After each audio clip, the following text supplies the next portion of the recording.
Hello, welcome back to my YouTube channel. ഒരുപാട് നാളായി ഞാൻ വീഡിയോസൊക്കെ ചെയ്തിട്ട്. അപ്പോൾ ഇന്നൊരു വീഡിയോ എന്ന് വെച്ചാൽ ഒരു മേക്ക് ഓവർ വീഡിയോ ആണ്. മേക്ക് ഓവർ എന്ന് വെച്ചാൽ നമ്മളെ ബ്രൈഡിൻ്റെ മേക്ക് ഓവർ അല്ല, ഒരു ഡാൻസ് മേക്കപ്പാണ്. ആർട്ട് ഓഫ് മേക്ക് ഓവർ എന്ന ഒരു അക്കാഡമിയുടെ ക്ലാസ്സിനാണ് ഞാൻ പോകുന്നത്.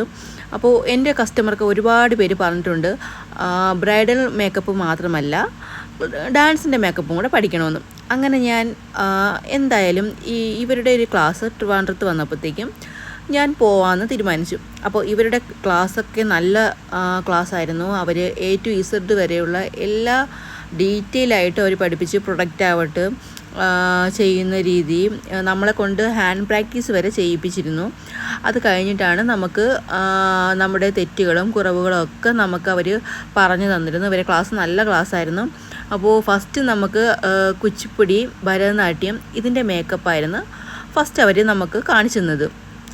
അപ്പോൾ അത് കഴിഞ്ഞ് നമ്മൾ പരസ്പരം പഠിക്കാൻ വന്നവർ അവരവരുടെ മുഖത്ത് ചെയ്ത് പഠിച്ചു. എൻ്റെ മുഖത്ത് ചെയ്തത് ഒരു കുട്ടിയായിരുന്നു, അവളുടെ മുഖത്ത് ഞാനും ചെയ്തു. പക്ഷേ എന്തായാലും നല്ലൊരു എക്സ്പീരിയൻസ് ആയിരുന്നു ഈ ക്ലാസ്. 2 days ആയിരുന്നു ഈ ക്ലാസ്. ഫസ്റ്റ് ഡേ നമുക്ക് കാണിച്ചു തരികയാണ് ചെയ്തത്, മേക്കപ്പ് എങ്ങനെയാണ് ചെയ്യണമെന്ന് ബേസ് മുതൽ നമുക്ക് കാണിച്ചു തരികയാണ് ചെയ്തത്. പിന്നെ സെക്കൻഡ് ഡേയിൽ നമുക്ക് ഹാൻഡ് പ്രാക്ടീസ് ആയിരുന്നു. അപ്പോൾ എന്തായാലും നല്ല ക്ലാസ് ആയിരുന്നു. ഈ ക്ലാസ് അറ്റൻഡ് ചെയ്തപ്പോൾ എനിക്കൊരു കാര്യം മനസ്സിലായി. ബ്രൈഡൽ മേക്കപ്പ് പോലെ അല്ല ഡാൻസ് മേക്കപ്പ് എന്ന് മനസ്സിലായി. രണ്ടും തമ്മിൽ നല്ല ഡിഫറൻസ് ഉണ്ട്. പ്രൊഡക്റ്റ് ആയാലും നമ്മുടെ ചെയ്യുന്ന രീതികളായാലും രണ്ടും നല്ല വ്യത്യാസം ഉണ്ടായിരുന്നു. പക്ഷേ നമ്മൾ ബ്രൈഡൽ മേക്കപ്പൊക്കെ ഒരുപാട് സമയമെടുത്തല്ലേ ചെയ്യുന്നത്. പക്ഷേ ഇതിന് സമയം എടുക്കില്ലെന്നല്ല പറയണത്, സമയമെടുക്കും. എന്നാലും നമ്മളൊരു പ്രോഗ്രാമൊക്കെ ബുക്ക് ചെയ്യുകയാണെങ്കിൽ ഡാൻസിന് ഒരു 5-6 കുട്ടികളുണ്ടെങ്കിൽ അവരെയൊക്കെ നമുക്ക് പെട്ടെന്ന് ഒരുക്കണ്ടേ. അപ്പോൾ അതിൻ്റേതായ സമയം നമ്മൾ നോക്കി വേണം നമ്മൾ ഓരോ കുട്ടികളെയും മേക്കപ്പ് ചെയ്യാൻ. അതുപോലെ തന്നെ ഡ്രസ്സിങ്ങും, പക്ഷേ ഡ്രസ്സിങ്ങൊന്നും സാരി ഉടുക്കുന്നതിൻ്റെ അത്ര പാടില്ലെങ്കിലും നമുക്കത് ഒരു പ്രാവശ്യം കണ്ടാൽ തന്നെ നമുക്കത് പെട്ടെന്ന് മനസ്സിലാവുന്നതാണ്.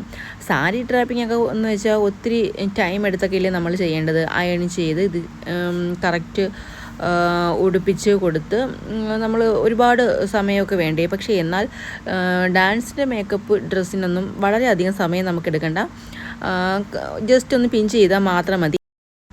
പക്ഷേ ഹെയർ സെറ്റിംഗ് വളരെ പ്രധാനമാണ്. സ്റ്റൈൽസ് ഒരുപാട് ഡിഫിക്കൽട്ടാണ്. അത് മാത്രമല്ല ഒരുപാട് സമയമെടുത്തും കുറച്ച് വ്യത്യാസങ്ങൾ കുച്ചിപ്പുടിക്ക്, ഭരതനാട്യം അതിലൊക്കെ 2-3 ഹെയർ സ്റ്റൈലാണ് അവർ കാണിച്ചിരുന്നത്. കുച്ചിപ്പുടിക്കും ഭരതനാട്യത്തിക്കും വേറെ വേറെ ഹെയർ സ്റ്റൈൽ, അതുപോലെ തന്നെ മോഹിനിയാട്ടം, നാടോടി നൃത്തം അതിനൊക്കെ വേറെ വേറെ ഹെയർ സ്റ്റൈലാണ് അവർ കാണിച്ചിരുന്നത്. പിന്നെ ഈ ക്ലാസ്സിനെ പറ്റി പറയാനാണെങ്കിൽ ഹെയർ സെറ്റിങ്ങും അതുപോലെ തന്നെ ഡ്രസ്സിങ്ങും മേക്കപ്പും ഇത്രയും ഉള്ളു നമുക്കിതിൽ മെയിനായിട്ട്.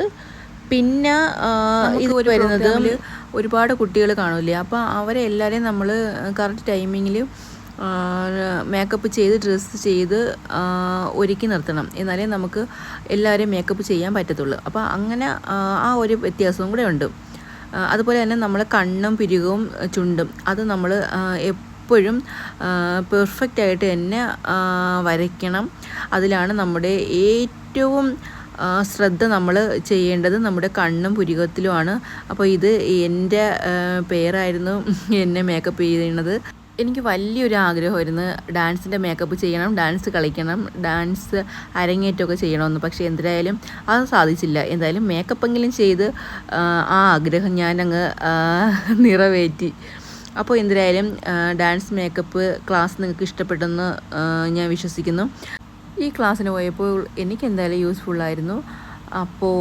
അപ്പോൾ എൻ്റെ ഈ വീഡിയോ ഒക്കെ നിങ്ങൾക്ക് ഇഷ്ടപ്പെട്ടെന്ന് ഞാൻ വിശ്വസിക്കുന്നു. ഇതൊക്കെ കഴിഞ്ഞതിന് ശേഷം നമ്മൾ ചെയ്ത മേക്കപ്പ് എവിടെയൊക്കെ മിസ്റ്റേക്ക് ഉണ്ടെന്ന് ആ മാം പറഞ്ഞു തന്നായിരുന്നു. അതിനുശേഷം നമുക്ക് സർട്ടിഫിക്കറ്റൊക്കെ തന്നു. ഇതാണ് എന്നെ ഒരുക്കിയ ആൾ. അതിനുശേഷം എനിക്ക് സർട്ടിഫിക്കറ്റ് തന്നു. അപ്പോൾ ഇത്രയേ ഉള്ളൂ. അപ്പോൾ എൻ്റെ വീഡിയോ ഇഷ്ടപ്പെട്ടാൽ നിങ്ങൾ എന്നെ സപ്പോർട്ട് ചെയ്യണം. അപ്പോൾ ഇനിയും ഞാൻ ഓരോരോ വീഡിയോകൾ ചെയ്യാം. എൻ്റെ വീഡിയോയിൽ ചില മിസ്റ്റേക്കുകളൊക്കെ ഉണ്ട്, അതൊക്കെ ഒന്ന് ക്ഷമിച്ച് നിങ്ങൾ കമൻറ്റ് ഇടണം. അപ്പോൾ ഞാൻ നെക്സ്റ്റ് വീഡിയോയിൽ ഞാൻ തിരുത്താം. അപ്പോൾ എൻ്റെ വീഡിയോ ലൈക്ക് ചെയ്യാൻ മറക്കരുതേ, സബ്സ്ക്രൈബ് ചെയ്യണേ. താങ്ക്